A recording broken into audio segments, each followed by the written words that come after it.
Brought to you by the EveryDollar app. Start budgeting for free today.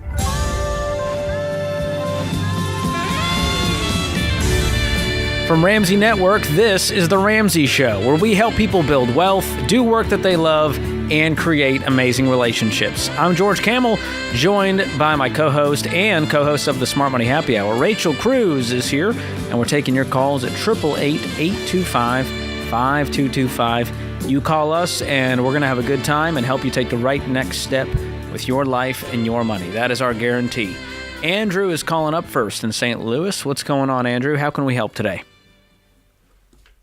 Hey, guys. Thanks so much for taking my call. Sure. I'm a massive fan of the show, so this is kind of an exciting moment for me.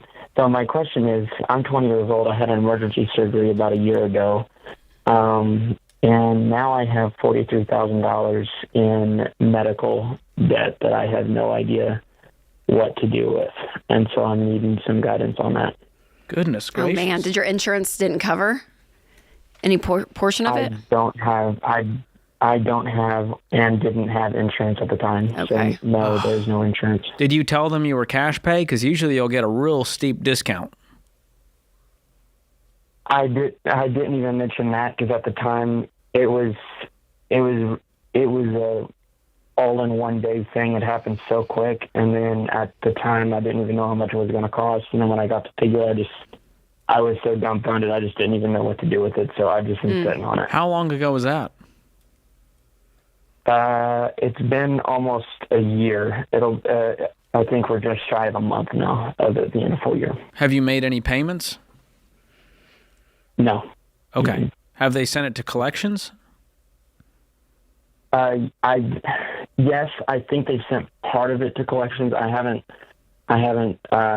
checked in to see if they sent the full amount, but I know definitely 5,000 of that figure has for sure gone over there. I don't know about the full. Was that through a letter, Andrew, or how did they contact you? Yeah, so that was a letter I got in the mail and an email from the hospital themselves. Okay. Where are you financially? Are you working? Are you a student? Yeah, I'm working. I'm one of three partners in a general contracting business that I've owned for 5 years with my dad and brother. And then just this past year, I started up a photography studio, and that's starting to pick up steam. So I bring in about 20 to 25 a year. That's just what I take, though. I generally don't take more. I've only taken what I need. From the photography or the dental? You mentioned, what did you say about? You said you were a general contractor? That's from the general contractor, yes. Okay. That's from my general contracting. I take 20 to 25 a year, yeah. Okay. Do you have health insurance now? No, I'm getting it written up for me now. I've not really paid any mind to it. From who? Until now, because I feel like it's been sitting a little long. It's from a buddy of mine. He writes insurance for me, and he's looking in to see what he can get me as far as health. Okay, so he's a legitimate insurance broker? Yes, he's an insurance broker. He's looking into what he can write for me, yes. Okay, that is something you need to get in place today. Okay, I'm wondering why, from a income perspective, Andrew, did the surgery affect your ability to work? No, not at all. The income number is by standards really low. It's just what I take. So I don't have. Could you take more? I don't understand. Are the rest of the profits? You're not working there. You just own it, so you get like a dividend, basically. Yes. Well, I do work. So basically, what it is my expenses are very low because I don't have rent. I don't own a home. I'm still at home with my parents, so I do pay them utilities and rent, but it's very small. I have a very small monthly budget, so essentially I just take enough to cover that monthly budget, and a little bit extra to put in savings is all it is. So So you're not charging full rate of the work you're doing as a contractor? No, the business is, but I'm not taking. So where is that money going? Where's the rest of the money that you're owed for the work that you're doing? Well, it's not money that I'm owed. It's just money that I'm that we leave in the business and use for business expenses, and then I just take what I need for my personal expenses. So how much could you pay yourself today? Could you get Can you give yourself a raise? $42,000 to pay off your medical bill? I don't like the way that's structured, Andrew. Do you know what I'm saying? Like, if you're working 40 hours a week, you should be compensated. You're making $10 an hour, busting your butt. Yeah. That sucks. That's not, you should be compensated. Well, yeah. It's compensated more than that. It's difficult to explain because a lot of other expenses are ran through the business. So it's just my personal expenses, like, I know, Andrew, but you need more money to start saving. You need more money to start investing. You need more money for you to start saving for a down payment for a home. Like, you need more money. You're going to be stuck in the cycle the rest of your life. You're going to be stuck in this forever and not have any cash flow available to you. Does that make sense? Like, you won't even be able to build up an emergency fund making $20,000 a year. So your structure in this company is pretty whack. It doesn't allow you to be self-sufficient, which is part of the problem of you seeing $43,000 of a medical expense and you don't know how the heck you're going to pay it because you're not making anything. Even though your expenses are low, that's not the way to calculate an income. Does that make sense? Okay. Yeah, for you to be self-sustaining. Now, if you are working part-time, that makes sense. But for you to be a self-sustaining adult where you are a full-time worker, you need to be thinking beyond what your expenses are now because you don't want to be where you are now in 5-10 years, do you? Like, you want a house. You want to be living on your own, paying your own electricity. And you're about to have health insurance premiums kick in, so you definitely need to make more. Yeah, because that scared me pretty good when I had this happen. So yeah, for sure. So this is kind of your wake up call to you need to be restructured. Your pay, the way you're paid needs to be. And my fear is that the way you guys have conducted this family business is that they need you only pulling out $20,000 a year because they need more for profit. Like, I'm scared that you're getting shortchanged as an investment, quote unquote, back into the company, but they're needing that margin to keep the company afloat. And if you said, hey, I need to be paid market rates as for an income, would they be able to afford you? I hear what you're saying. I do hear that. I don't really know how to explain it because a lot of my expenses are gone through the business. Does that make sense? I don't know how to explain it. What expenses? Because I'm trying to help loosen this rope for you so that you can make more money to pay off $43,000 of debt that you have. Does that make sense? Yeah. So it's basically anything that can be a business write-off is put through the business. We don't draw it into a personal income. Does that make sense?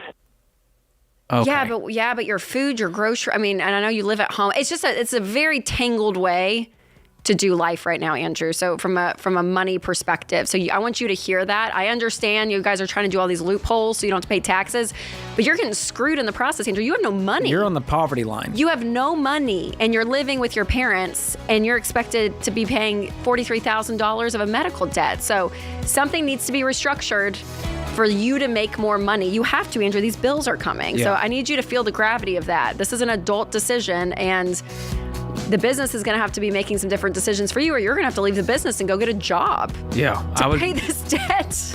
You got to face the music and choose reality, negotiate down the debt as low as you can, and hopefully you can get out of this mess soon.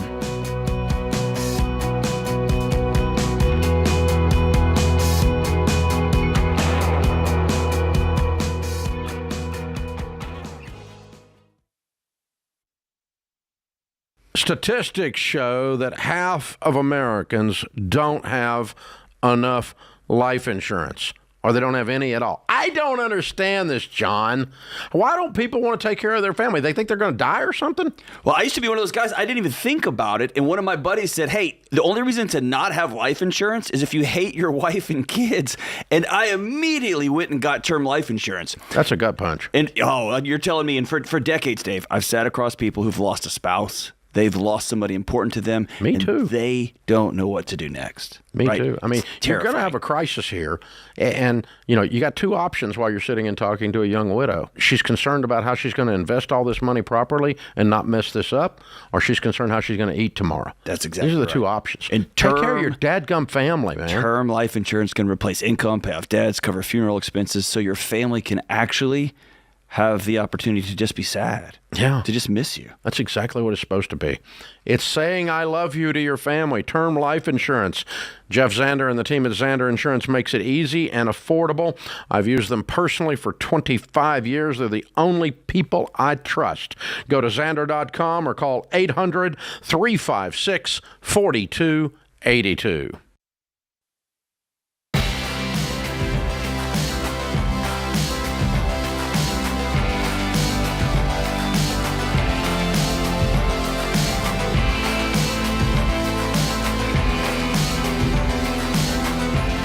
Christine is up next in Philadelphia. What's going on, Christine? How can we help? Hi, George. How are you? Great. How are you? I'm doing great. So my question is, I got remarried a couple years ago. Cool. And I have significantly more money than my husband. Congrats. And he's got maybe, thank you.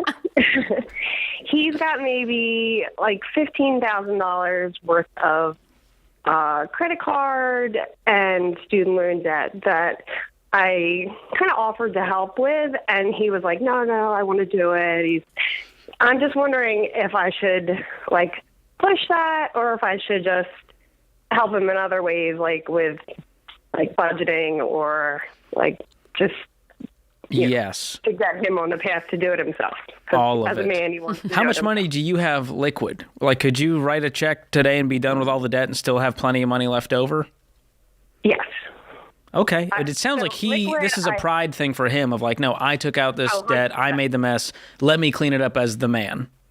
He's a firefighter, and he's like, I want to do it. And he's only been on for a couple of years. So it's like he's making more now. So I told him to pause his contributions, which he did listen to me. And so he will probably have it knocked out in the next 6 months anyway.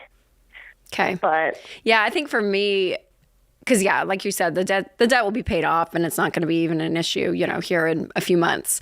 But I think the bigger problem is the alignment on which you guys are making that decision, because you are still speaking as if it is two different money situations under the one household, versus if you all were saying, as a couple, our goal is to build wealth and to do these things, whether it's replace a car, go on a great vacation. Like we have these goals in life that we want to do, and what's the fastest way to accomplish those goals together?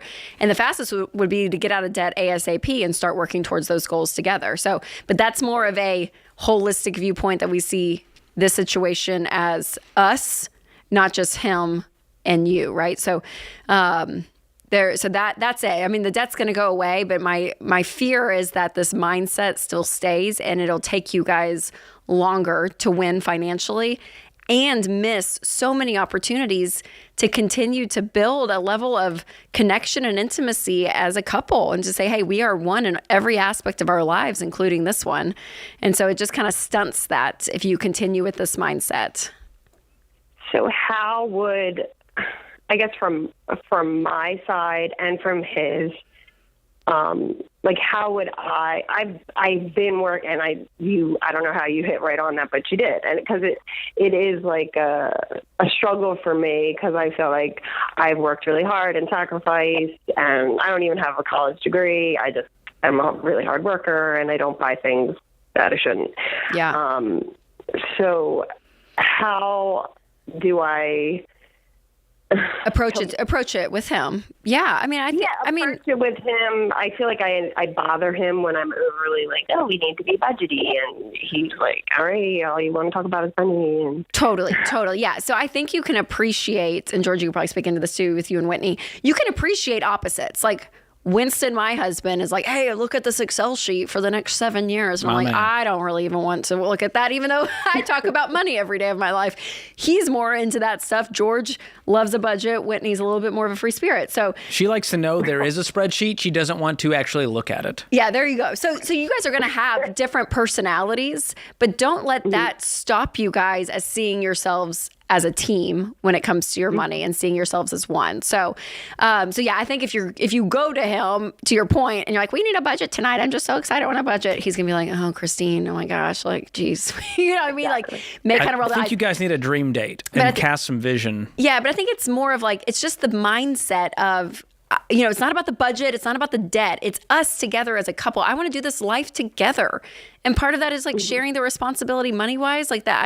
I want to work out of one account. I don't want to Venmo each other bills and your income and my income, like let it all go to one account. And together as a household, we are running this household and this family, and money's just a tool to allow us to do the things that we want to do in life. And let's do that together versus separate. And so that's kind of the way I would approach it. And then the tactical side out of that, once you guys agree on that holistic picture together, is, okay, together as one, what do we need to do to be financially healthy? Well, we need to have an emergency fund of $1,000. Check. Okay, we need to be completely debt-free. All right, that's our next goal. Perfect. Let's put some of this money that's now in one account. You know what I mean? Put that $15,000 there, pay that off. Great. Now we need an emergency fund. Okay, great. Let's do that. Next, we have a dream, because we've done a dream date, just like George said, and we have a big dream to take the family to this destination in 2 years. So what do we need to save each month to do that, right? Like, you start actually planning and living life together. Right. Is that helpful? Because I understand what you're saying, and I think I think couples usually go the tactical side. Zoom out, yes, first, and then you reverse engineer it with the tactical. I have like a good amount. Like I have probably like close to $500,000, and plus I have about a few $100,000 in like a rental that I own. So I know I have to work on that, and like combining and really switching my mind. Yeah. Is this a second marriage for him? No. Okay. I'm just trying to figure out where this is coming from, and if it feels like, well, she's coming in to swoop in and save me because she's done a great job and I've done a poor job. And his whole life, his job is to save people. You know what I mean? Right. It's emasculating to be like, well, can you come save me from my debt? I messed up. And so I think you haven't been approaching it with any sort of attitude of, well, you need to fix this and I'll fix it for you. I think let him experience some of this sacrifice and also paint the picture of the future and go, what's the best way to accomplish this? Great. Let me just pay this off. You're going to be sacrificing the rest of your life in this marriage to build wealth together, but let's get a clean slate faster. Mm-hmm. Okay. I hope that helps with him. I mean, if he really wants to do this on his own, he can. But again, it's not going to lead you guys toward the unity that you need as a couple. Yeah. And I'm assuming, Christine, so correct me if I'm wrong, you fully trust him financially? Oh, yeah. Yeah, okay, good. Because to your point, there is a level of like, oh my gosh, you know, I've saved $500,000 and handing that over, right? I mean, we want to just all say out loud, yes, this is a person that is trustworthy to share in goals and us together walk this path. Right. Because we get calls sometimes, Christine, which is not your case, thankfully, but calls that they're like, I don't really trust them. And you're like, all right, well, let's let's tap the brakes then before we do that. It's not that. So, yeah. I mean, honestly, it's like the opposite. Like like you mentioned, George, I don't think he does not want to feel emasculated. If anything, we have 2 small children. He's like, you don't have to work. I'll work more overtime. And totally. I'm like, no, it's okay. Like I'll keep contributing, and I can. But I don't want to take that away from him either as a man. So this is in the South. We call this blocking a blessing. All right. If you're offering this gift to him and he's saying, no, that's blocking a blessing. All right. If someone wants to take me out to dinner, even though I can afford it, I'm going to say yes, because that's a gift they want to give me. And I think you as his new wife, it's something that you're offering, and it feels like he needs to work for it. And the truth is he doesn't. He got you. Mm-hmm. That's the best gift of all. Oh, thank you.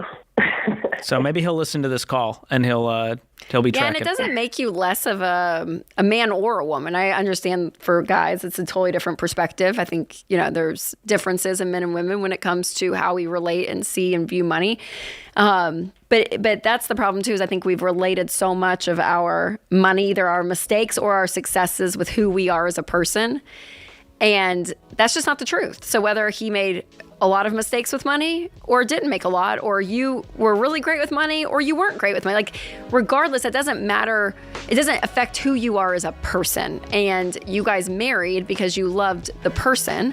And yet we live in this world where money suddenly is like this measuring stick. And so I have to earn and find value and covering up or making up for my mistakes. Where that's not, no, take all that off. Like, that's not on you. We're doing this together. Beautifully said. Thanks for the call, Christine. This is The Ramsey Show.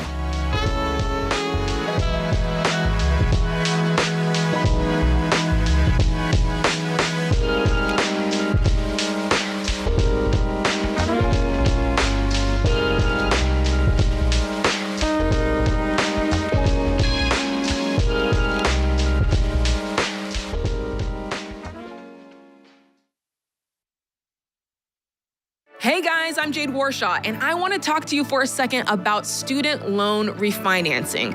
Okay, if your payment and interest rate are burying you and you feel like you can't dig out, refinancing your student loan might make sense because a lower rate could help you free up more money in your budget, and a shorter term could help you pay down your debt faster. So reach out to the student loan refinancing experts today at laurelroad.com/Ramsey.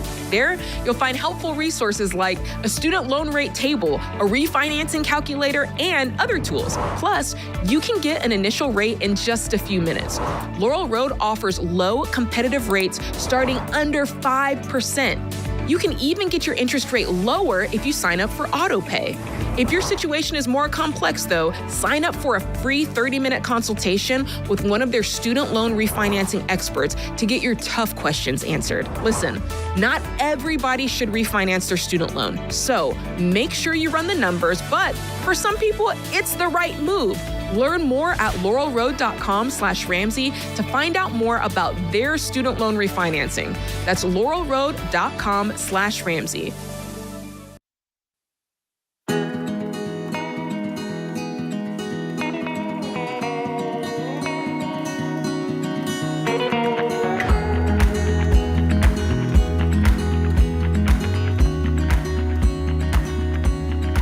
The Ramsey Show question of the day is sponsored by YRefi. If you're buried in defaulted private student loans, you're not alone. Reach out to YRefi to see if they can help build a custom plan to help dig you out. Visit yrefy.com/Ramsey. That's yrefy.com/Ramsey. May not be available in all states. All right, we have today's question from Denise in Massachusetts. My 51-year-old son invested $600,000 in a crypto exchange scam, and he cannot recover the funds. An attorney says he can sue the exchange that facilitated the transaction. However, after fees, he can only expect to recover about $25,000 of it. Should he go forward with the process of trying to at least get some of his money back? Yikes. Gosh, George, that's one of the highest ones I've heard. You invest $600,000 and you'll be lucky to get 25 out? You're telling me there's 96% fees? Right. I just don't understand that part. Yeah. But is the juice worth the squeeze here? I'm going to say no.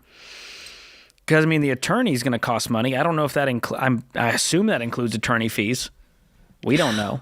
But the time spent and then the mental energy and it living rent-free in your head during this entire time, which could take years. Yeah.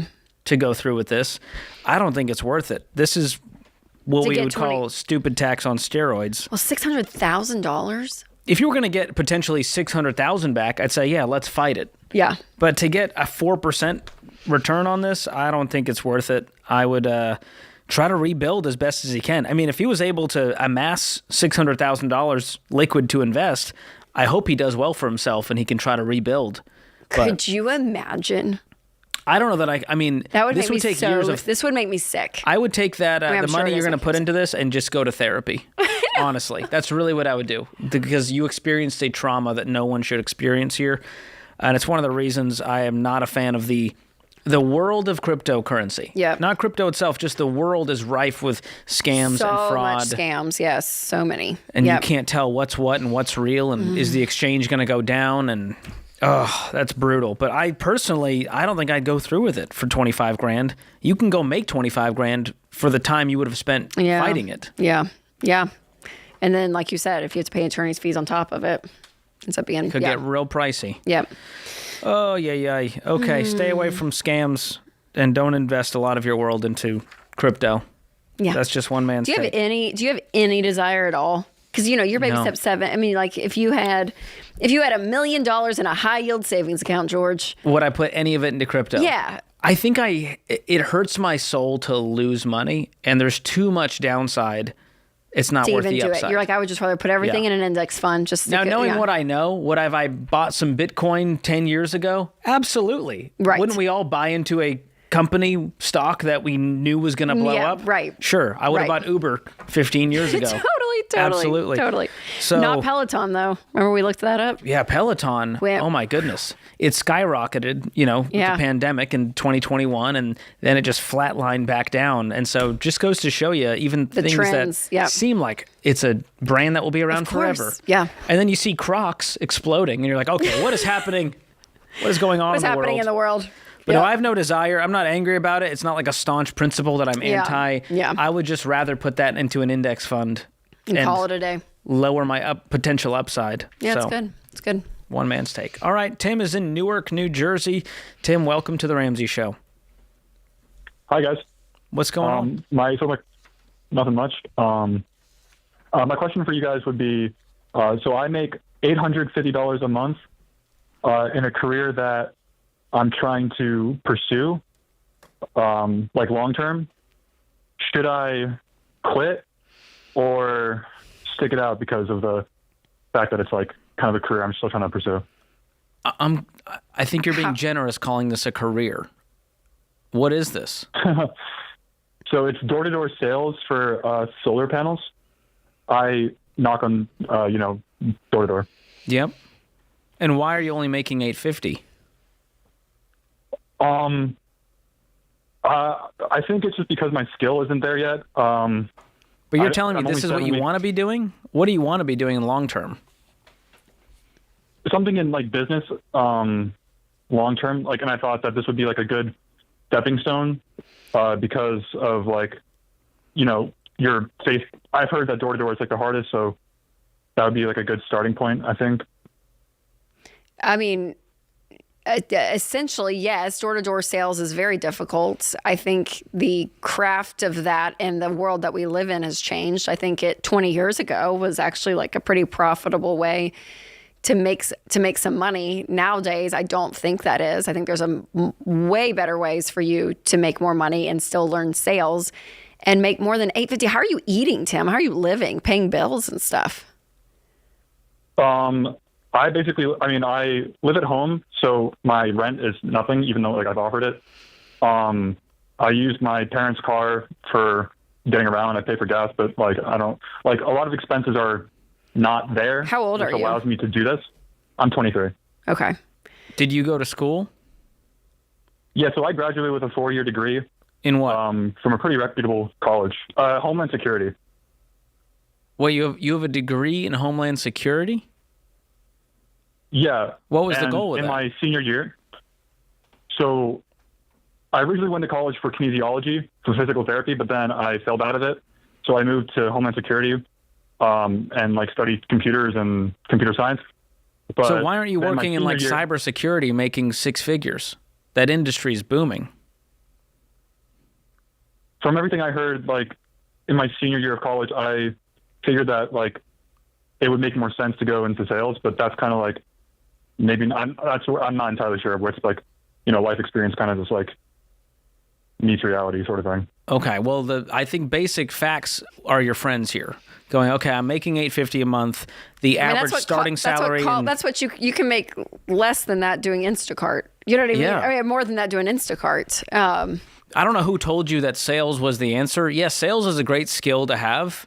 But if you're not good at it. Yeah, and I don't think doing door-to-door sales is your like ticket to this grand career in business. I think right now we need to get a full-time stable job in the field that we graduated in. Even if that's not the full-time long-term thing, just get it now, get out on your own. That's going to put some onus on you to figure this out in a different way. Okay. And you have the degree. Could you go get I'm assuming the field is cybersecurity. I don't know what else is out there in the IT world and the tech world. Yeah, like there's IT, there's cybersecurity, there's a whole. I would rather see you get an entry-level IT job at this point than the door-to-door solar sales. Okay. Yeah, and the product you're pitching, Tim, is very expensive, right? So for people, it's like $30,000 for people to take that on. It's a long-term commitment, right? Of like 25 years, and unfortunately, I don't have control over like if they actually end up putting it on their house. I just kind of, set up the schedule sort of thing. Is that what you're paid to do right now? How are you making the $850? It's not commission? Yeah, so it's commission. So if the person signs to put the panels on the roof, that's how I make money. And to tell the truth, so that $850 is also including like a first sign-on bonus. So like it would actually be significantly less. And it sounds like you're doing a lot of work for free, my man. How long have you been doing this? 7 weeks. Oh, okay. But I figured it's like expected to be kind of like, bad at the job when you're only 7 weeks into anything, right? But the money's where I'm kind of like conflicted. Yeah, but if you're bad at a job that pays stable income, then you at least can eat. And right now, you don't make enough to be on your own. And at 23 with a 4-year degree, you should be on your own. And not have to borrow your parents' car and stuff, too. You know what I mean? We're trying to be progressing towards something. And I think the field you're in, the way that this is being sold, I just don't see it being like extremely successful anytime soon. And so, I'm with George. I would probably just go get a job in what your field is and then start dreaming and thinking. But we need to start practicing adulthood more than we are right now.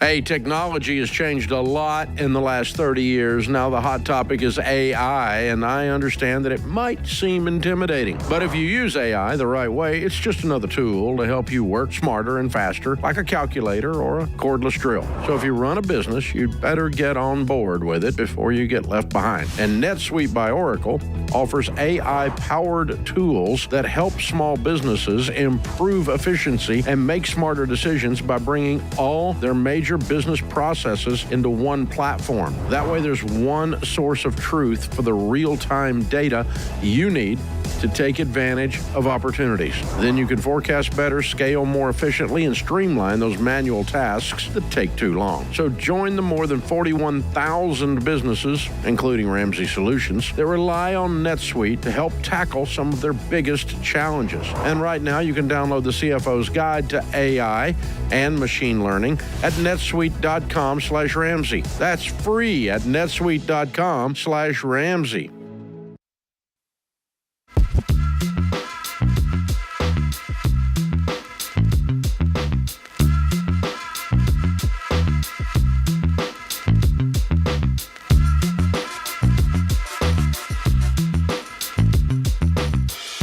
Buying or selling your home is a big deal. And between clickbait headlines and confusing data, it's tough to know what's actually going on out there in the housing market. So we are here to make the latest trends easy to understand.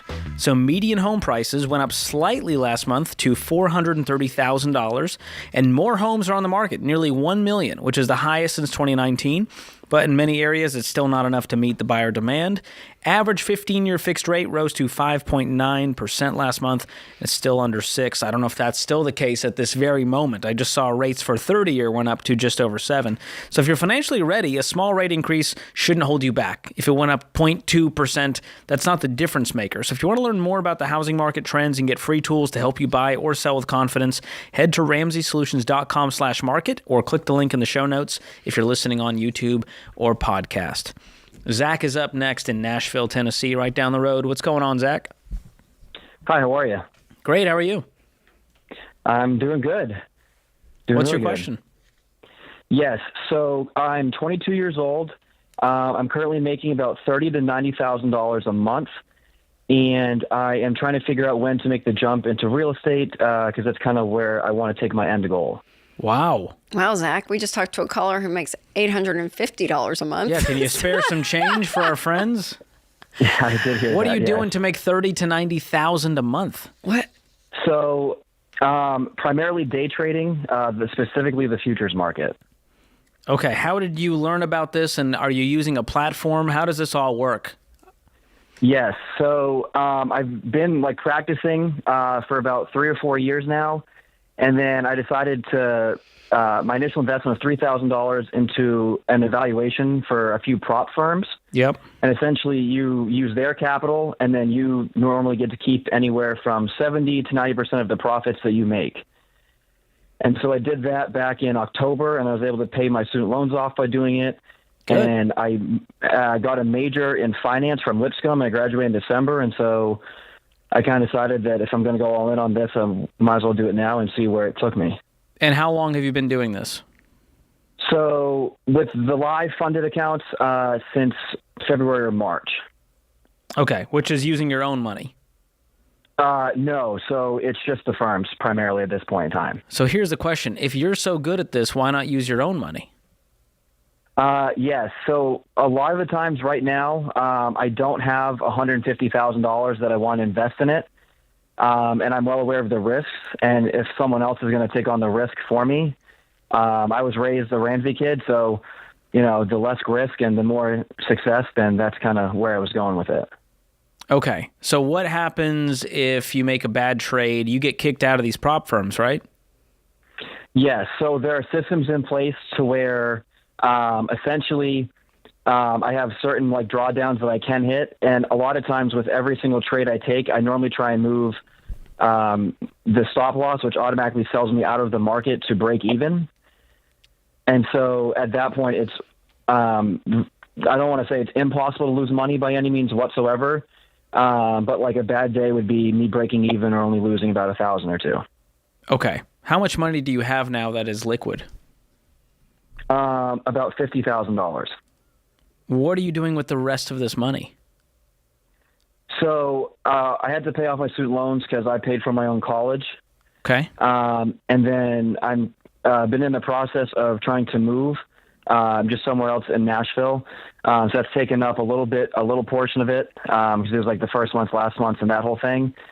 And then I tried to put away some for taxes because I have to do it. Obviously, I get taxed after. And you're going so to get hammered with taxes if you're making $30,000 to $90,000 a month. Yes. You got to set aside 40%. Budgeting. I have been. My godfather's a CPA, so he's been trying to inspire me with some words of wisdom, and he's been big on the 40 or 42%. Yeah. So. And do you have any debt left? I do not. No. Good. And that $50K, let's call that your emergency fund plus some. Yeah, so that'll be my emergency fund, and then if something else happens, with family or I like to take care of the people around me. So. Okay. And what's your question today? I am trying to figure out. So I've always wanted to get into real estate, and so I'm trying to figure out when the best time would be to make that move and to start investing in real estate as well, because the trading only takes me about maybe 3 or 4 hours a day, and so that's kind of where I'm missing out, I think.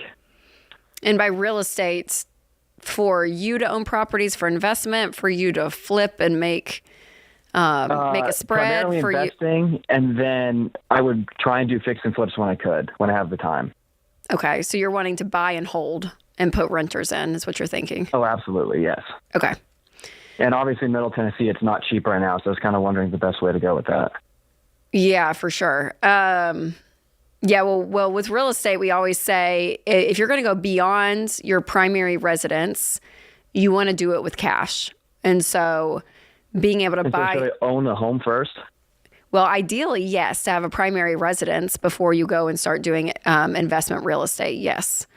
So that would be... that would probably be that would be my goal for you, Zach, honestly, would to be to move out of your parents and get a place of your own and so start I am working. Renting. You're renting on you're your not own. living with parents. Okay. No. So I moved down here from college. My family is in another state. Oh, and I gotcha. So, okay. So I've been renting, and then I just signed another year-long lease by myself. I gotcha. So, what are your monthly expenses right now, all in? Probably only about 3 or 4 at most. That's probably an expensive month. Okay, so let's call it $4,000. So you're telling me if you make $30,000, you set aside, let's say, 40% of that. Right? Yes, sir. So you'd still have about $15,000 left to just throw into savings accounts every single year. I mean, every single month. Yes, sir. So that you could save up a whole lot of money in a year. I mean, you could have a down payment ready in 6 months. Ideally, yes. Yeah, so the real estate side of the investment portion is great, but it's not for income producing, right? It's more to hold. Like you make money on that at the buy, and then when you end up selling with all the equity because you're holding it for so long, right? Yeah, I mean decades for if you more can. of a long term instead of short term. That's right. flips, Yes, that's right. That's right. So, so yeah, I mean, I think it's a great goal, but I think the first step for you, Zach, would be to get to own property yourself, right? You know, for your primary residence before going and investing and getting a rental home and all of that, because a lot of people do it the opposite way, but what you'll end up finding is you're not really going to make depending on the home, obviously, in the situation, when you do that kind of investing, you're not making a ton of money. I think a lot of people have in their mind, I'm sure you run the numbers, you're a smart guy, but I think a lot of people in their minds have this like, oh my gosh, I'm going to be making so much passive income. But by the time, especially if you go take a loan out, which a lot of people do for investment real estate, you're having to pay the mortgage, you're having to pay, fees on top of that, you're having to pay, everything it is to be a landlord for upkeep, all of it. And you end up from a net to gross standpoint with not a ton of cash. It's not like a big cash cow to have all of this like in a residential market, having one or two of these. So I just want you going in eyes wide open, just knowing what you're getting yourself into, and that it's not, I don't know, I just feel like I see stuff like this all the time on social media. And we've done this, and I'm like, and it's not a bad thing. I like diversification. I like having money in the market. I like having some real estate. Like, I think all of that's really good, but it's not this thing that's like, oh my gosh, it's going to be making me a ton of money. If anything, flips will. Like, that's where we've actually seen, from a short-term perspective, actually see some pretty great returns. Because you're not needing to wait on the market to appreciate, because it's been a little stagnant the last few years. And you can get some really crappy houses in Nashville and gut them if you know what you're doing. Yeah. I mean, that's a whole other business that you it takes a lot more I have work. a buddy that's willing to help me out to a certain extent, and so but then as of right now, depending on even in like Antioch, I might have to take out a loan for the initial part, but then I could pay it off by the time I flip it. So that was the other right. So that would be the wrong way to do it from Ramsey's standpoint, because that's how Dave actually ended up going broke, because he borrowed on all these homes. You get starry-eyed and go, it'll all work out. And then you get stuck and you're having to sell it quickly because you're like, oh my gosh, it's a flip, and so we're needing to make a profit, and you end up selling it for not as much as you want. And then you end up not making the spread that you want, and then it ends up going backwards, and it's not good. So cash is everything. And I would not count on this gravy train of day trading for too long. I would get out while you can when the getting's good, but just know this may not be a 5-year career. So I'd find something you can sink your teeth into with how smart you are, my man. Thanks for the call.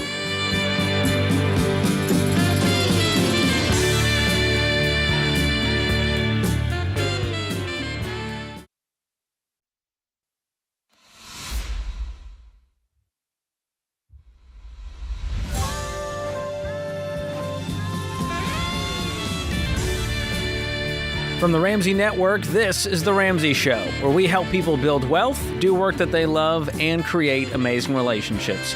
I'm George Kamel, joined by best-selling author Rachel Cruze this hour. The number to call is 888-825-5225. We are here to help you take the right next step for your life and your money. Sarah's going to kick us off in Jacksonville, Florida. What's going on, Sarah? Hi. I'm calling more to see if I can get some help figuring out how to help my dad. He is widowed, and he's been scammed a couple of times in the past 5 years, and it's a decent amount of money that he's lost from what he told me. He was self-employed in a pretty niche business and was recently pushed into retirement. The most recent scam... What do you mean pushed into retirement? The physical labor of his job was just far too much for him to sustain at his age. He's 65. Okay. Could he afford to retire? So the issue is he hadn't saved up a lot of retirement because growing up, my mom was very sick with a very rare cancer. And so a lot of the stuff that they were putting aside for their retirement ended up going toward her medical bills. So a lot of what it seems like he's lost from both of these scams were the only nest eggs he kind of had left. Oh, it's awful. What kind of scams were these? The first, it sounds like it was a romance scam. That was my fear. Yeah, the other one was crypto. And to be really frank and really clear, I understand, like, the crypto and some of the stuff that he was trying to do. I think he also kind of got sucked into selling things on Amazon type scam because he is trying to take care of himself and he doesn't want to be a burden to my siblings and I. You know, he's made that really clear, and I think the effort was noble, although misguided. Right. The intention was good, but the execution was terrible. He kept turning to the next scheme to get him out of whatever mess he was in. Yeah. You know, this man has never gambled a day in his life. And recently I saw 2 Powerball tickets sitting on the table at his house. And, you know, he's also never carried credit card balances. And now he's telling me, like, he can't afford a 2-hour trip, you know, down to see his mother for Mother's Day. So do you have any idea where he is financially at all, Sarah? Like, do you know what he does have? He's not letting a lot on to my siblings and I, which is making that a little bit harder. I do know that the first scam was to the tune of 80 or 90,000. And he took a home equity line of credit out on his home to be able to pay that off. And the most recent crypto one, he's not giving our siblings a really clear answer on that. We've each heard him say different amounts. Okay. So is he asking for help? He's not. How'd you find out about this? The very first one, and this happened, I want to say 2020, and I remember specifically because I knew where I was when he called me and told me what had happened. But the more recent one, he also called, but was really sheepish about letting on that there was a problem. Yeah. Sarah, the only solution. Are you married? I am. Okay. How are you and your husband financially? Where are you guys at? We're working on our baby steps. Yeah. Yeah, it's great. We're working on paying off a little bit of credit card debt, and I thankfully have pretty minimal student loans because I work at a university, and most of my tuition has been free. Yeah, thank God. But and how old are you guys, and how old is he? Dad is in his late 60s, and we are in our late 30s. Okay. The only thing that I can think that would be the fastest way to help him out of it, which sort of puts my husband and I in a bit of a predicament, is we're currently living in a house that he owns that he bought with the intent to flip. COVID happened and we moved into it because, you know, our housing got turned upside down, and we're paying him rent. But the sale of this house would knock out a good majority of the HELOC, but that doesn't take care of the unknown dollar amount of the rest of the debt that he's got going on. For sure. And has he approached you with that idea, or is it just you and your husband thinking through, like, gosh, this is an asset that Dad has? And we've intended to buy this house from him and getting it inspected and looking at a lot of the things. It's in pretty sore condition, and the neighborhood is not the absolute best. So thinking of our future and our kids, you may not want to. Yeah, we don't want to. So it's sort of a do you guys? I'm just thinking out loud here. Do you know how fast you guys can get out of debt, consumer debt, you and your husband? We are aiming for December of this year. Okay. Which will be really, really great. Yeah, for sure. Yeah. Yeah. I don't know, George, I want to know your thoughts on this, but there's a part of me, Sarah, that I kind of want to separate your dad's situation and you and your husband's. You kind of have to make those two different ideas in your head. And I think you and your husband need to make decisions on what's best for you guys. And it sounds like it's not a great house. You're probably not going to buy it long term. you may even want to get out of it soon. I don't know. But whatever you guys need, you make decisions based on that. And then if he raises a flag and says, hey, as the landlord of this home, the owner of this home, I need the money, so I have to sell this asset. And you all just have to be ready if that's ever the case. But this whole idea of like, I feel like we need to do this for him when he's not asking, right? It starts to tangle the two families and two financial situations where I would want to keep them separate. And your heart is so great, Sarah. And I can only imagine. He sounds like such a wonderful man. And you're like, how are you going down this road, Dad? Like, you know better than this, right? And it's almost so sad as a daughter to watch your dad make these decisions, right? And so you're just heartbroken for him.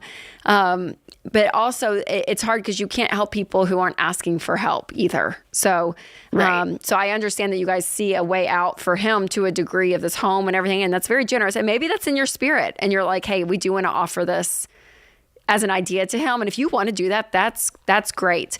But also he's not raising his hand. You know what I mean? To do anything right now. So I almost in one way keeping the two situations separate in your minds, but knowing there's going to be a crossover eventually because it's his house, his name's on the deed.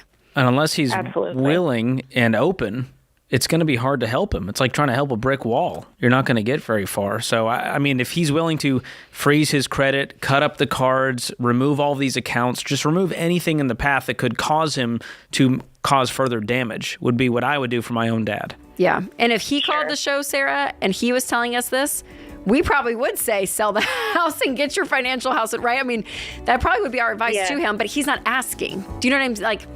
So it is hard to give advice or thoughts to someone that I mean, he's probably feeling a lot of shame and guilt and doesn't want to drag you into it, is my guess. Oh, he is.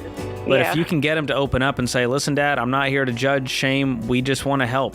Yeah. In any way we can. Right now, we can't do that financially, but here's what we can do. But in my conscience, I know this asset is here, and if you need to sell it, right, well, you could give it as an option, but give him the out. That's it. Yeah. Ugh, it's awful, awful, awful.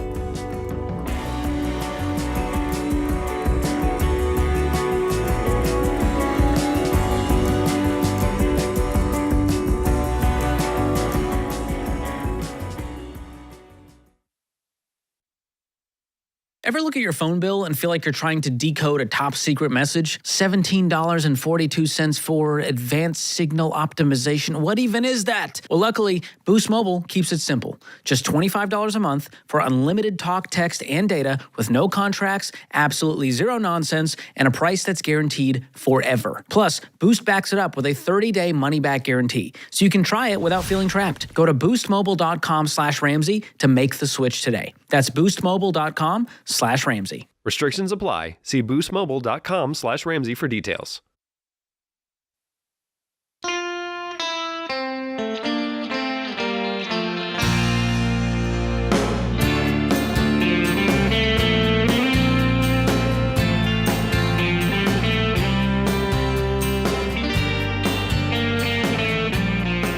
If you enjoy the show, do us a quick favor. Hit the subscribe button wherever you're listening or watching. Leave a review. Share it with a friend. Click the button. Word of mouth. Send the text. It really means the world for us, and it's the best marketing we could hope for, and it really helps spread the word. Joseph is in Sacramento up next. How can we help you, Joseph? Hey, how we doing today? Wonderful. What's going on? I had one quick question for you guys. Okay. I am 22 years old, and I am looking to either keep my credit card in order to maintain a high credit score or just get rid of it altogether. What has caused you to have this either-or scenario? Well, I've been listening to you guys for the last couple of months, and I went ahead and got rid of one of my credit cards, and then I went to apply for a house to rent, and they required 3 lines of credit for 3 years, and it kind of made me want to keep a credit card for a little bit longer. They need 3 lines of credit in order to rent? Yes, this one place that we were looking at. Okay, one place. Have you ever tried to say, hey, if I don't have a credit score, will I be able to rent? Yeah, I tried to see if they could do some sort of manual underwriting, but I was able to get a co-signer for the place. Okay. And so where are you living now?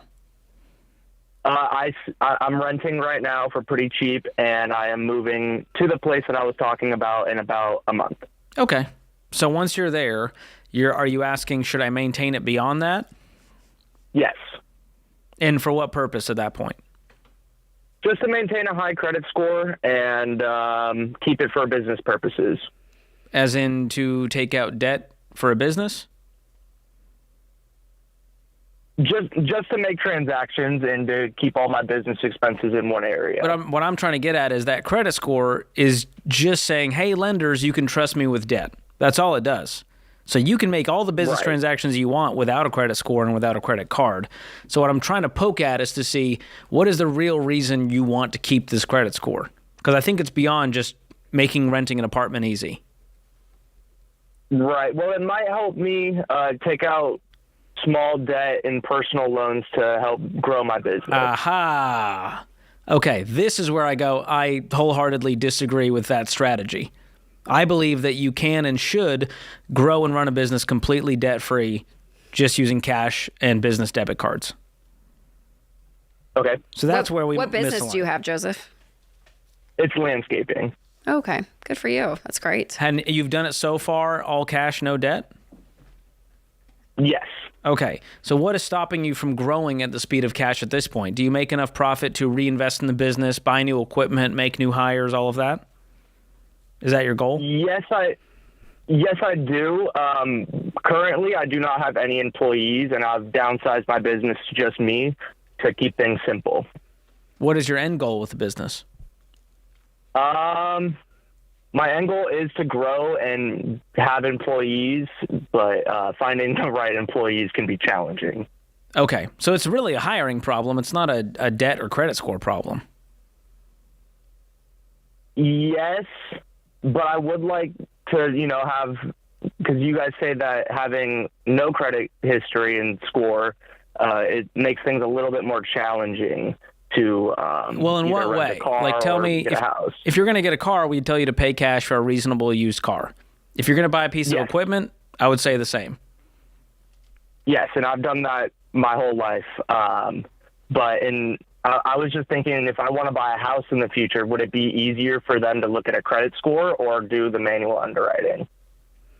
Easy is a debatable question. I was going to say, what easy would be a number, which is what caused so much of the disaster of people that keep a score and the computer basically saying, oh, okay, yeah, we'll give this person hundreds of thousands of dollars, and then they can't manage it. So easy isn't really, probably the bar we're setting here. So Americans have chosen the easy path, and they're in crippling debt, and the credit score is living rent-free in their head, and they're wondering why they aren't winning financially. And so I've done manual underwriting when I got my mortgage and then paid it off, and I thought there was going to be more hoops to jump through. It was verification of income, verification of rental history, and one line of trade like a utility bill or an insurance bill that was paid regularly. That plus a good down payment, they said, cool, that's it. I went, okay, sweet. So it's really not as difficult as people make it out to be. Our friends at Churchill Mortgage specialize in these types of no-score loans, and other companies do it too. They're not the only ones. And so I tell that to say I wouldn't keep the credit score around just in case. I wouldn't keep it around for the house, because what happens is, Joseph, you're going to go, well, I could buy that equipment now instead of saving up for it, and that will increase my business revenue by 2x. And then it doesn't. And now you have payments, and you have all this equipment that's going down in value while you pay interest on it, and it causes people to actually struggle in growing their business. They end up having to get out of their business that they started in the first place, because some of these moves that they make, they get too excited too fast and make decisions on a hopeful future that doesn't always pan out. And so just limiting your risk and living with such autonomy, Joseph, over your business, over your own personal money, creates a lot of peace in your life. And I think for a lot of people, they overextend themselves because they're confident, they know what they're doing, or they're trying to work the system of the credit card game and the credit score, right? Like all of this gyration. And I'll just tell you, from a financial standpoint, you're going to win with wealth faster, doing it the old-fashioned way of just living debt-free, because you're going to have way more money freed up to invest and build wealth. And then also the other end of all of this, Joseph, that we talk a lot about on this show is just your mental state, like the idea of having peace and like sleeping at night and not owing anyone anything. Like there's a level to that in your life that is huge that you can't put on a spreadsheet, right? So there's an element of the holistic person that we look at when we talk about money, and especially debt. And debt robs so much from us, not just our income, but also our peace of mind. And so being able to be free from that and make your own decisions. And it's going to cause you to grow slower, Joseph, which is very frustrating. And I'll just say here at Ramsey, like that's how we've done it. And there's things like the way that this business is, you know, there's multiple, you know, up to 12 P&Ls within the Ramsey, you know, under the umbrella. You know, there'll be a certain P&L and we're trying to do a project and it's like, nope, we got to wait on this. And you're like, oh, I wish we could just do it today. You know, like we want to be urgent with things, but it actually forces you to slow down and actually make wiser decisions long-term from a business perspective, I believe. So, yep, that's our sales pitch to you, Joseph, but you're an adult, so you get to make your own decisions with it. So the question America wants answered, Joseph, what are you going to do next? Well, I think I might go ahead and just get rid of it. I still got to kind of weigh a couple options in my head. But I appreciate your guys' time and some advice. Absolutely. What is your business revenue? I'm curious. So gross, I do $10,000 a month as a sole proprietor. Amazing. And what are you taking home out of that a year? What's your gross income on your tax return? So currently, I am not a contractor yet. I have my contractor's test scheduled for this weekend. So right now, I'm a W-2 employee with my business partner. But I've been talking to CPAs, and I'm thinking I should be making $6,000 a month cash. Great. Good job, That's an Joseph. amazing income at your age. Well done. And it tells me you're doing a really good job with this business. Yeah. I'm doing what I can. Yeah, it's great. Howdy, man. Well done. And good luck on the tests this weekend. That's exciting. That's big. I love this. This was a great call because I think it points out the bigger picture, which is when you stop caring about your credit score, what you're really saying is, I'm done with debt. It's not an option anymore. Yeah. And therefore, what am I going to do next? Yeah. Well, I'm going to do what grandma used to do and just save up and pay for things in cash. And if I didn't have the cash, I wouldn't do it. Yes. And you know what? That simple philosophy, George, would save people so much pain. Like we talk to so many people on this show, and maybe you're listening or watching right now, and it's just like they're just carrying this weight of debt. And when you take out the debt, life is great. And there's probably a lot of people that are like, I wish I was Joseph and I was debt free. Don't, Joseph, don't buy a zero-turn mower with 0% financing. Don't get into it. Oh, yeah. Is it an easier life? It's easier to live with peace and debt freedom. Is it harder to save up and pay for things in cash? Absolutely. But I'll take that every day.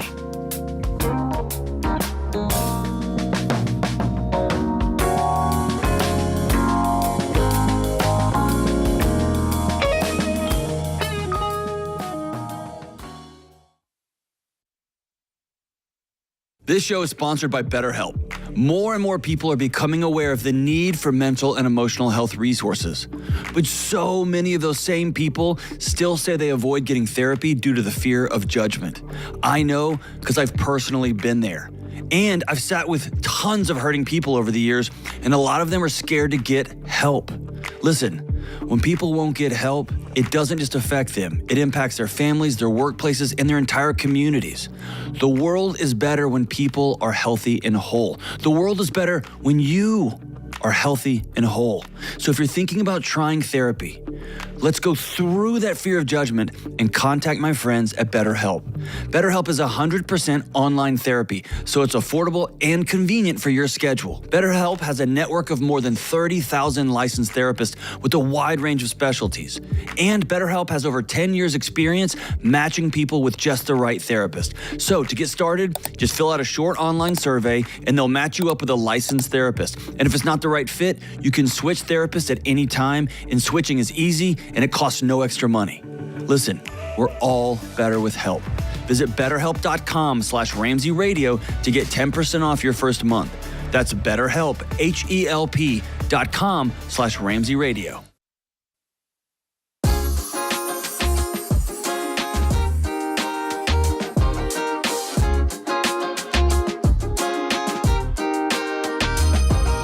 All right, George, you don't know this, but there's an anniversary today. Whose? It's not yours. No, it's not mine. It's actually a milestone in our friendship anniversary that happened today 3 years ago. Okay, think. What happened 3 years ago? Do you want to tell him, James? The year was 20. I'll give you a hint. It made a lot of people pretty mad at you. Wait, has it been that long since Horsegate? Yes! It was 3 years ago today.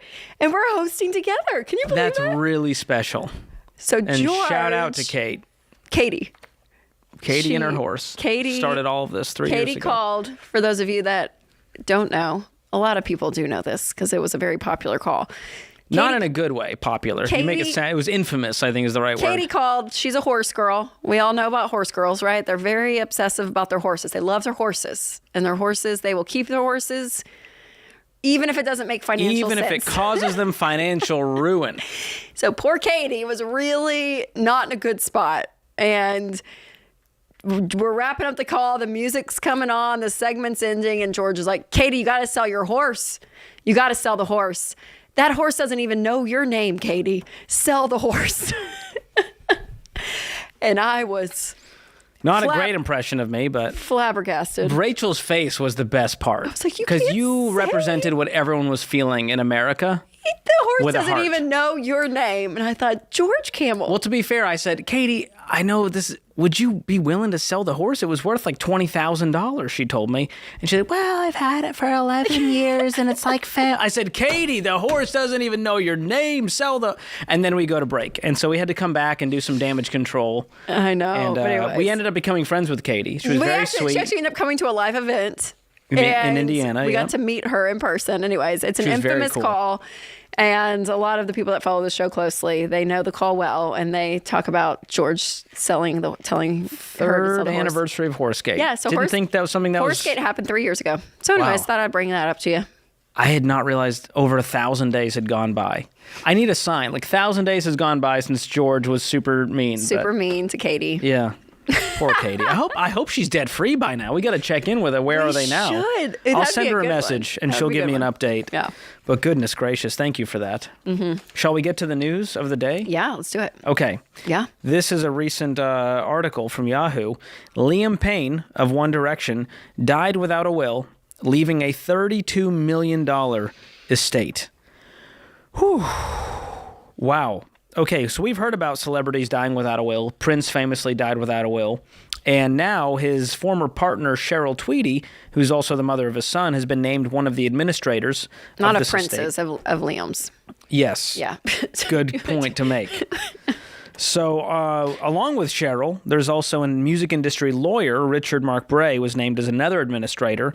And so now they've got to deal with this estate over in England and Wales and deal with the laws of the state and sit in courtrooms trying to figure out how to do this, all because Liam didn't have a will in place, stating, here's the beneficiaries, here's the wishes, all of the things that go along with making a will. And it's really sad, especially, he was 31. I know, he was so young. And he died from this tragic accident in Buenos Aires. Yeah.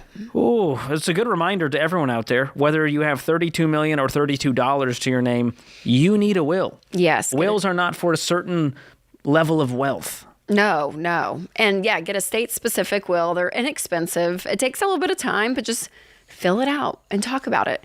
And it is really sad, George. I just feel like more and more we hear stories, and even in my own, with my own personal friends, there'll be family members that are in accidents or things, and like, it's hard questions to kind of figure out, even from a health standpoint with someone, right? If they are in a healthcare condition, power of attorney, and all of that. Like, it's so doing all of that is such a before something happens.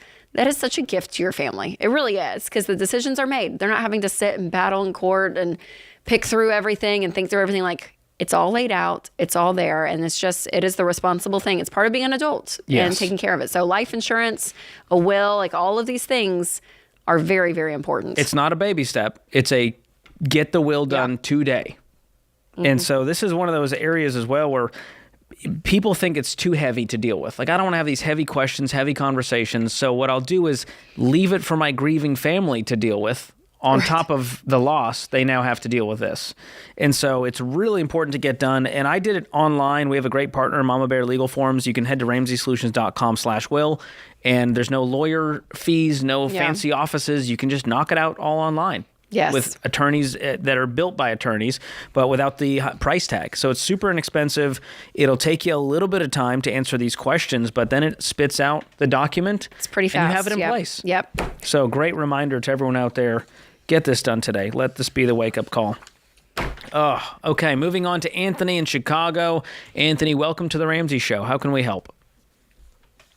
Hi, my question for you guys is, how do I talk to my alpha father about being overworked and undercompensated in our commercial family business that consists of me, my mother, and my younger brother?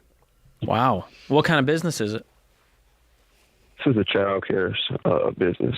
And what's your role?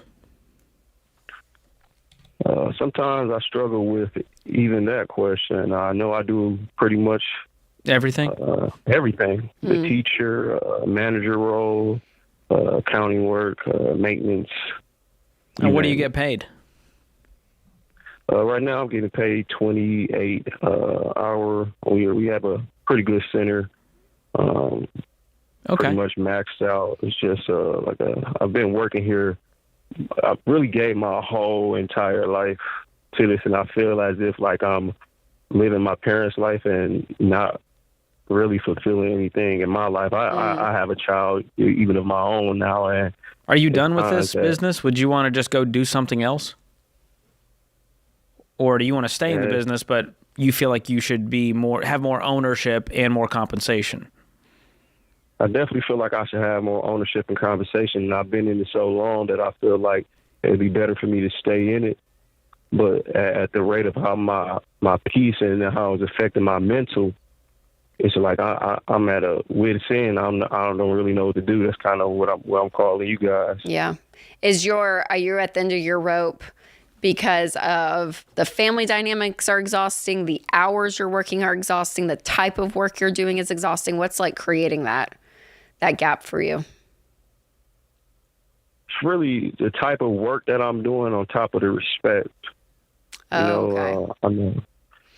Yeah, when you started the call by saying my alpha dad, what does the alpha term mean here? Is it just he runs the show, he tells us what to do, and we're not going to talk back and make any tweaks? He's not there to listen to us.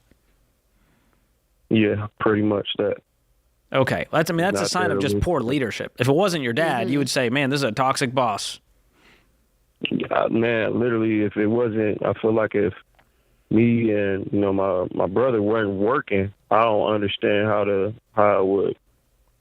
So here's my takeaway, Anthony. If it robs you of your peace, it's not worth the paycheck.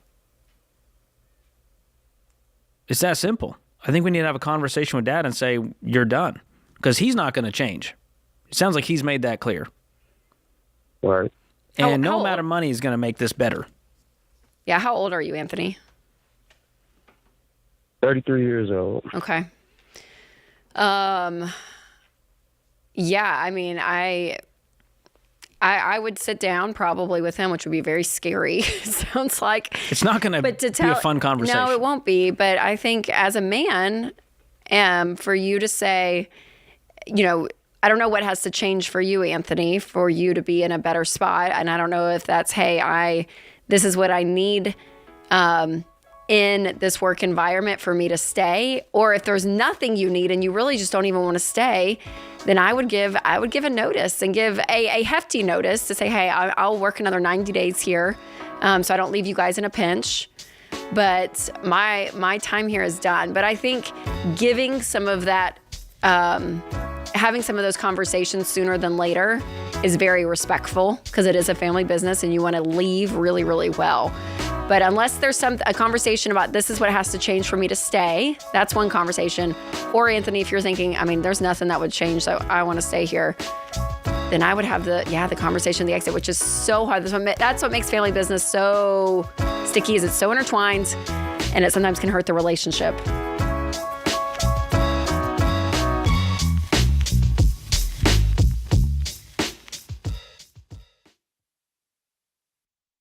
You guys, I get it. Inflation is hitting hard right now. Milk, bread, meat, the price of everything has gone up. So you can complain or you can do something about it, like shop somewhere stuff costs less. I'm talking about Aldi, the newest sponsor of The Ramsey Show. Aldi gives you a no-nonsense approach to shopping and prices that won't bust your budget. Listen to this. Aldi shoppers can save up to 36% on a typical shopping trip, which adds up to about $4,000 a year for a family of 4. So stop overpaying for groceries and start shopping smarter at Aldi, where you'll save with the lowest prices of any national grocery store. Find a store near you today at aldi.us. That's ALDI.us.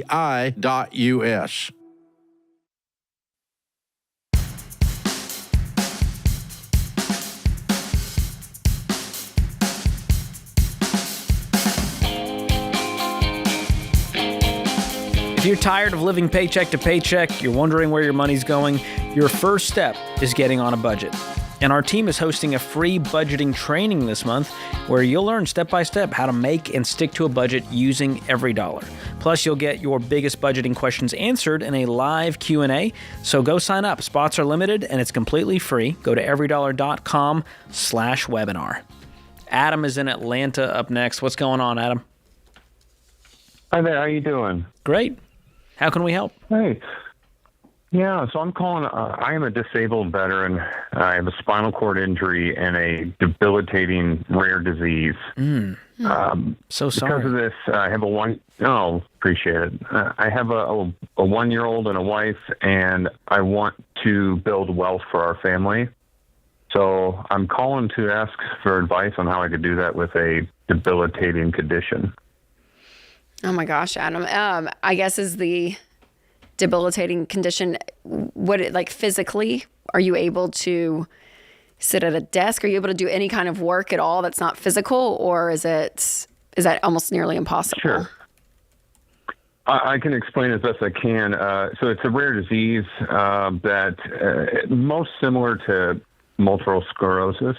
Oh, wow. I cannot sit up straight in a chair for over 5 minutes before I'm in debilitating pain throughout my entire spine. Oh my God. I wake up with migraines, nausea, nerve pain. I'm in bed a lot. Wow. Oh, I'm so sorry. Do you have disability? I do. I got injured. I'm only 32, so I got injured and got disability. I didn't have a lot of work experience dealing with that, so I get about $852 a month from disability. And that's is there any other income coming in? Yeah, so I do get VA disability. I make, let me pull that up, over $5,000 from that, $5,600. So that's been very helpful. Okay. And then my wife, she is a part-time film editor and also gets paid as my caregiver. So we have been incredibly blessed with that. Okay. And what does she make a month? She makes, I would say a month over $5,000. Okay. So you guys are around that. 11 grand? Yeah, around 11 grand. Yeah. And the only other issue I have is, so because this is a very rare disease, doctors don't know how to treat me. And I've had to go outside of the conditional, regular medicine, and I pay around 15 to 20 grand a year just on my own medical treatment. Oh, wow. Yeah. So that's going to be a big part of your budget every month, is just making sure that you set aside that amount to cover those things. So that'll be an ongoing and we cost. Do. Okay.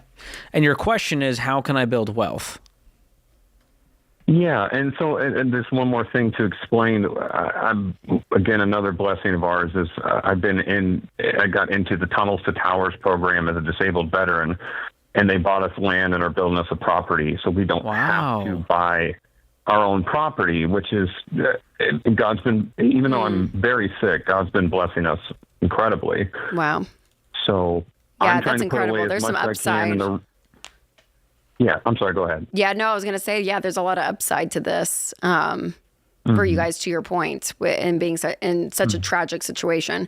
Well, the good thing is is your age. Number one is that you guys are still young. I mean, you have a lot of years to be investing and building wealth through that.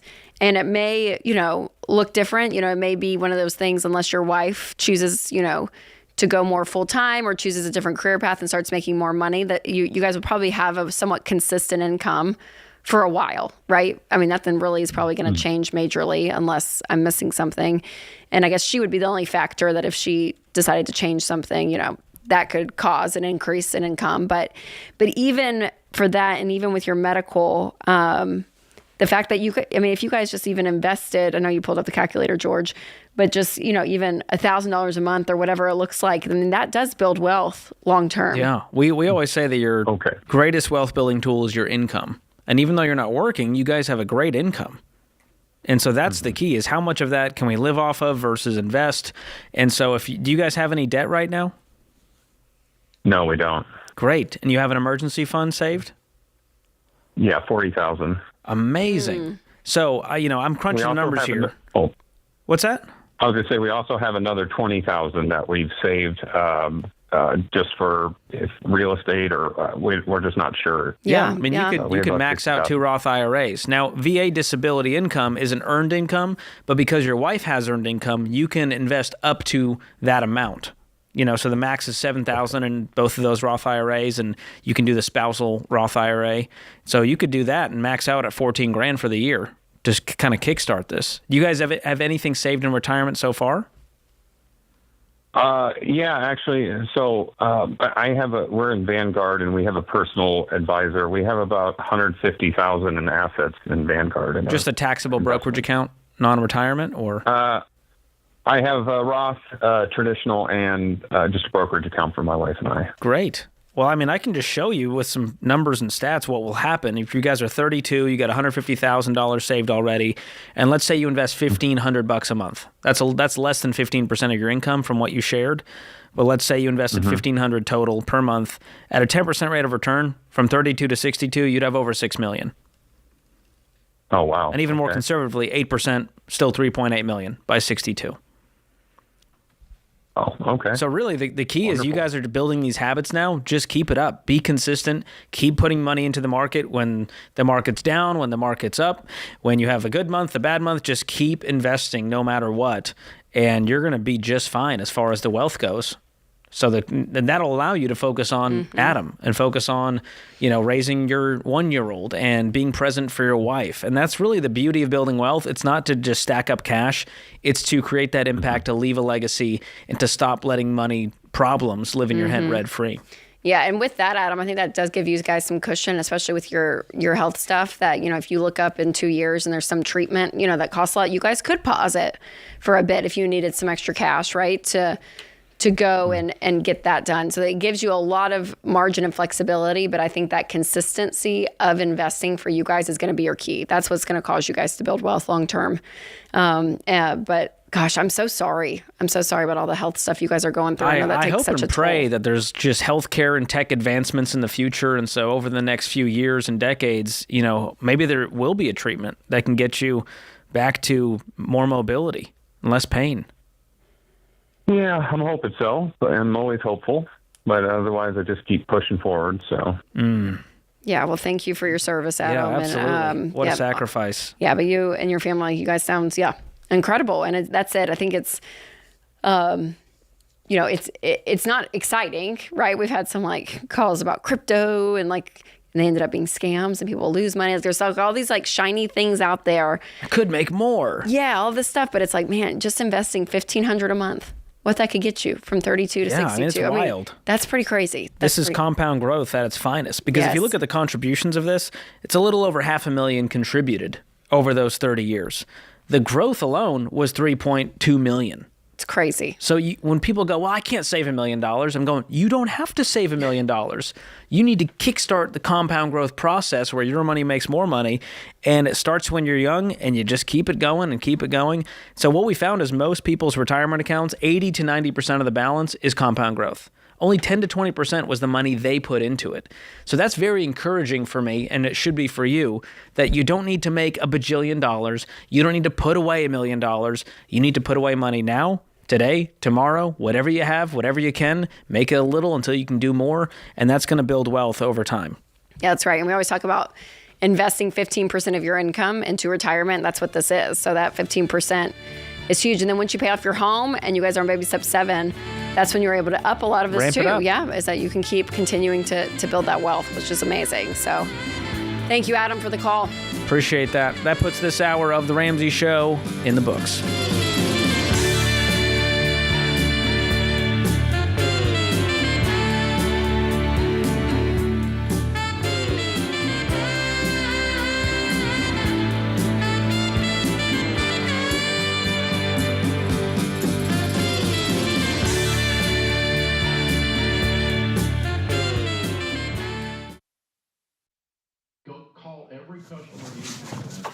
Hey, what are you still doing here? You know the rest of the show's happening on the Ramsey Network app, right? So you got to jump over there to continue watching. You can download it for free. Just go to your app store, type in Ramsey Network. It's completely free, and I'll drop a link in the show notes to make it easy for you. So if you're watching on the app, you're in luck. But if you're watching anywhere else, this show is over for you. So jump onto the app and let the fun continue. All right. Go on now. Don't make it weird. Okay, I got nowhere to go, so you need to go. Okay, bye-bye now. All right, it's getting weird over there, guys. What do we do?